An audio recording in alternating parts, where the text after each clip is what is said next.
Hello Internet, Dave here, and welcome to another one of my Zen videos. In today's video we are going to be discussing some Zen quotes.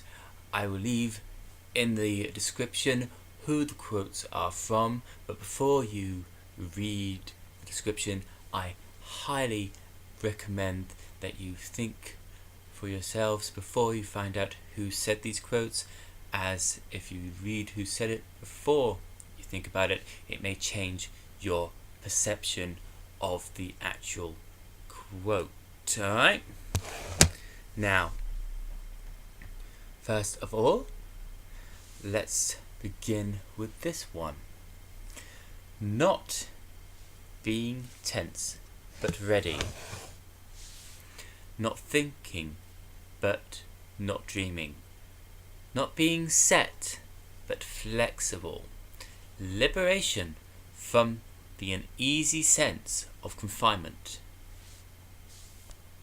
It is being wholly and quietly alive, aware and alert, ready for whatever may come. So, once again, not being tense but ready. Not thinking but not dreaming. Not being set but flexible. Liberation from the uneasy sense of confinement.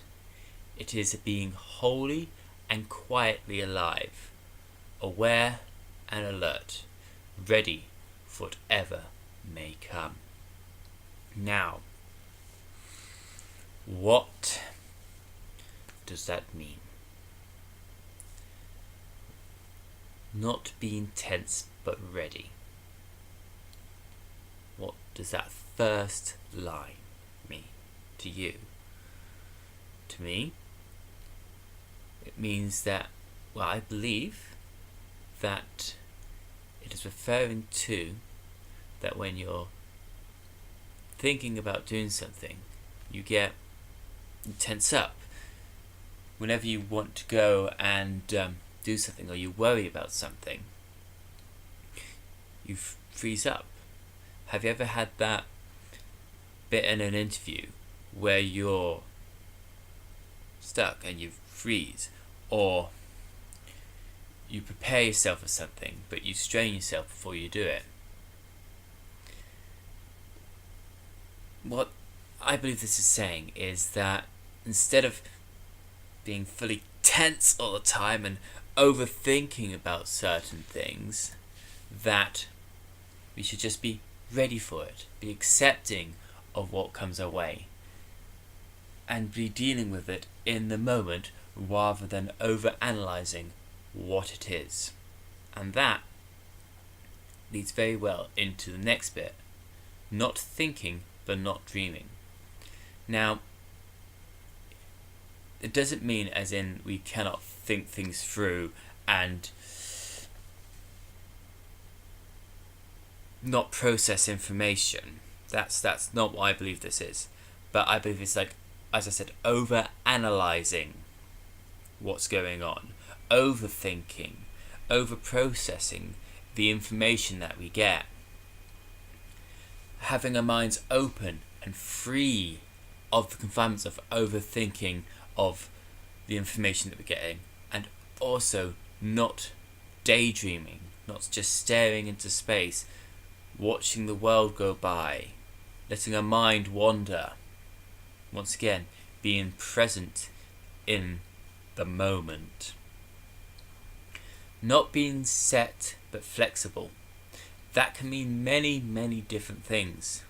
For an example, you could be rigid in a job and not be flexible to the hours that they want you to be, which from an employment state is never really what an employer wants. An employer wants an employee to be flexible, to able to do multiple different tasks, not just one thing, to be able and comfortable in many aspects of that employment.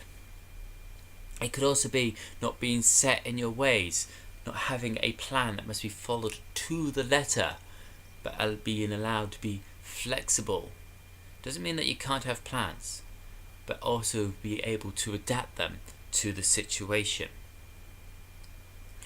This next bit is something to do with, I believe, our state of mind. Once again, liberation from the uneasy sense of confinement.